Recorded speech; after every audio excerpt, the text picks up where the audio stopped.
The moonlight spilled through the curtains of your small apartment, casting a soft glow across the room. You had fallen asleep on the couch, wrapped in a warm blanket. The dim hum of the city outside your window and a constant comparison. Your eyes fluttered slowly, the remains of a restless sleep clinging to you like a heavy fog. But something was different. There was a presence in the room. Vi stood there, her purple hair wild from the wind outside. Her leather jacket creased from where she'd thrown it on hastily. The faint scent of her cologne lingered in the air as the loud sound of her boots hit the floor. They were almost drowned out by the thudding of your own heartbeat in your ears. Vi? Your voice cracked, still caught between dreams and reality. You hadn't heard her come in. You hadn't noticed her slip past the door that you always left slightly ajar. But her expression wasn't readable as she stepped close. "Yeah, it's me," she said softly, a rare gentleness in her tone. Vi never really showed softness, at least not around most people, but when it was just the two of you, it was different. Her gaze flickered to the couch where you lay, your eyes still trying to focus, and then back to you. "Why are you here?" you asked, the words escaping you before you could stop them. It was late, later than usual, and the confusion in your chest wasn't just from a sudden visit. There was a gnawing feeling at the back of your mind that you just couldn't shake. You had been wondering, for months now, why Vi refused to make anything official between the two of you. She slipped into your life, slipping past your defenses, but always keeping a safe distance when it came to anything even remotely serious. She hesitated for a moment. You thought she might say something, that something might give you an answer, but all she did was sit down, next to you. Her presence warm but distant.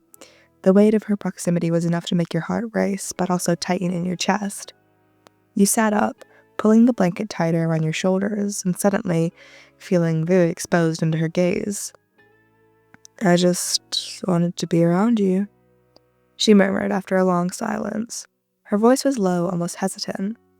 It wasn't the first time she'd said something like that, but it still left you with more questions than answers. What did it mean? Why did she refuse to give you the commitment you so desperately ached for? You swallowed hard, pushing down the lump in your throat. I just don't get it, Vi. I mean, we've been seeing each other for months now, and every time I ask, you change the subject. You never really let me in. Her jaw tightened for a second and she pulled away, as if she was trying to find the right words, the right way to explain things. "I don't want to complicate things," she finally said, her voice rough. "I don't want to mess this up, Ryan." You blinked, the words stinging more than you expected them to. Mess it up? Was that what she really thought? That you weren't worth the risk? That it was easier to just keep things casual to avoid the real connection that had been building between the both of you? You pulled your legs up to your chest, wrapping your arms around your knees protectively. "I'm not asking for a perfect relationship, Vi," you said quietly. "I just want something where I don't feel like I'm always the one giving and never getting anything back."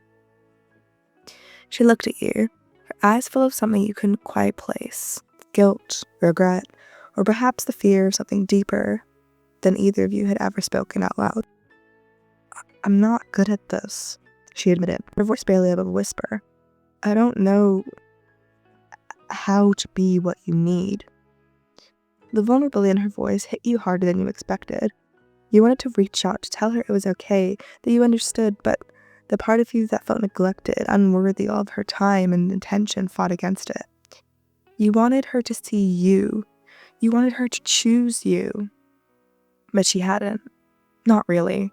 Not in the way you so desperately needed her to. "You don't have to be perfect," you said, your voice trembling despite your best efforts to stay strong. "I don't need you to be anyone else, Vi. I just need you to do this with me. be all in. I can't keep doing this, feeling like I'm always waiting for you to decide if I'm worth it or not. Her face softened, and for the briefest moment, it seemed like she might say something, that she might give you something, give you the reassurance that you so desperately craved, but instead, she stayed silent. Her lips pressed together in a tight line. "You're worth it," she said, but her voice was rough with emotion. "But I can't give you what you need right now." You could feel the sting of those words like a slap to the face. It wasn't just the words themselves, but the implication behind them. It wasn't that she didn't want to, she just wasn't ready. And you weren't sure if you could keep waiting for her to figure it out. You wanted to scream, to tell her that she was hurting you, that the back and forth was breaking you apart, but instead you just nodded, your heart sinking into your stomach. "I understand," he said, though it felt like a lie. "I guess I'll just wait for you to figure it out then." But I looked at you. She looked down at her hands, her shoulders tense. The air between the two of you felt thick with unspoken words and broken promises. And you wondered if you would ever really be able to get what you truly needed. "Ryan," she started, but you were already running away, not wanting her to see the tears that you couldn't hold back anymore. You couldn't do this. You couldn't be the one to wait around for something that was inevitably never going to come. The room was silent, save for the sound of your breathing catching in your chest, and as the moonlight flickered through the blinds, you wondered if this was the last time you'd ever really let yourself fall for her. But the silence in the room was thick.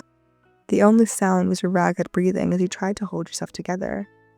You'd been waiting, hoping for something more, for something real, but it wasn't coming.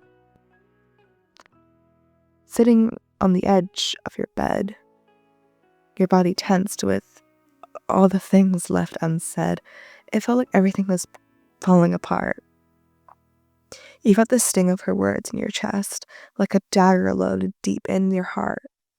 She couldn't give you what you needed, and yet you couldn't help but long for it. A part of you still wanted her.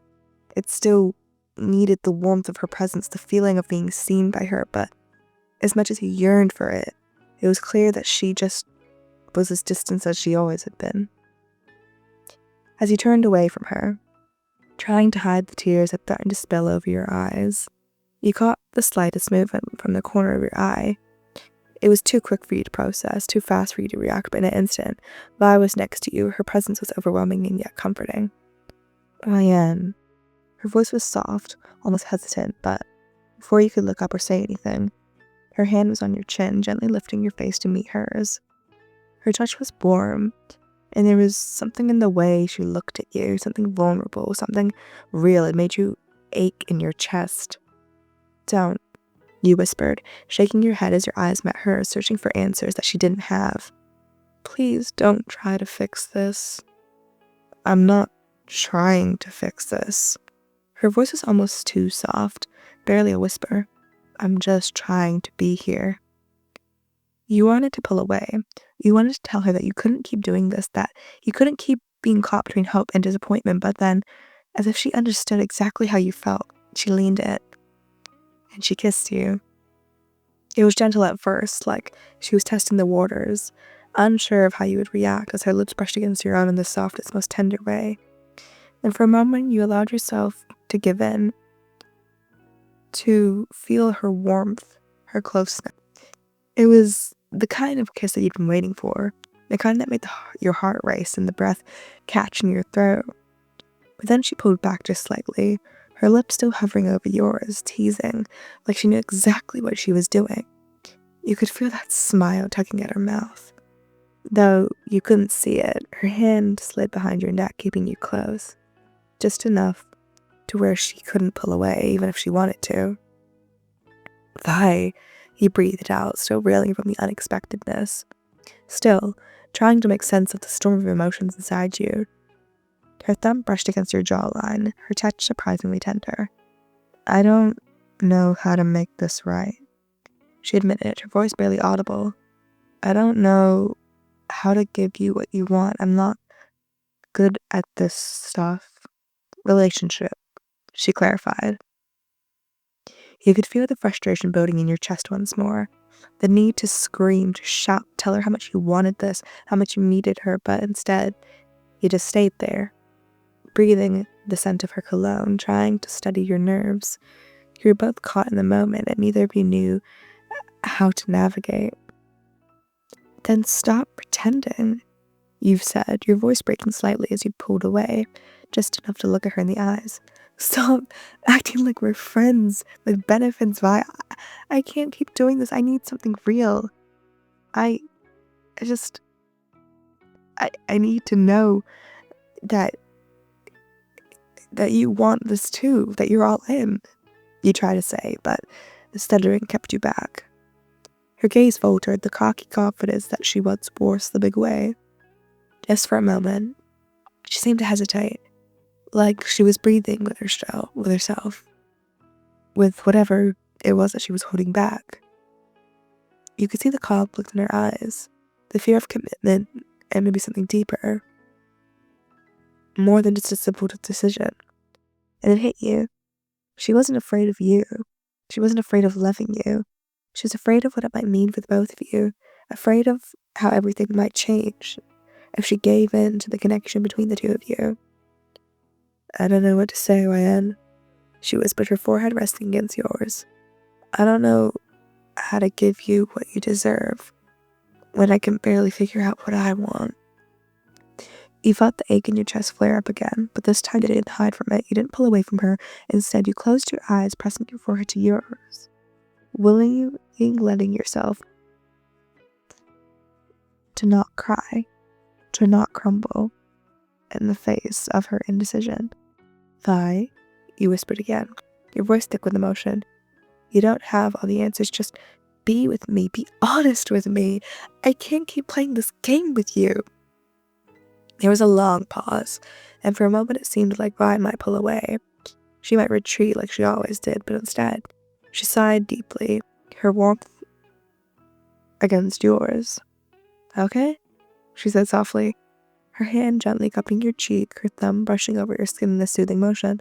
Okay, I'll try. I'll try to be what you need. I don't know how yet, but I will try. You could feel the weight of her words sink in, and it wasn't the answer you had hoped for, but it was something real, something raw. It wasn't perfect, but maybe it didn't have to be. Maybe all you needed was her to try, just like you. For a moment, the world outside seemed to disappear. All that mattered was the warmth of her body against your own, the feeling of her lips hovering over yours, as if she was waiting for permission to close the distance once more. Promise me, you whispered, your voice barely a whisper, but promise me that you won't leave me in limbo again, that you won't keep me guessing. These eyes softened, her gaze intense, but filled with something akin to determination. She nodded slowly, her thumb brushing against your lips as she leaned in, this time pressing her lips to yours in a kiss that was soft but full of promise. I promise, she said, her voice hushed, but for certain. And for the first time in months, you allowed yourself to believe that maybe things could be different. Maybe the distance between the two of you wasn't an end, and it was just the beginning of something that could finally be real.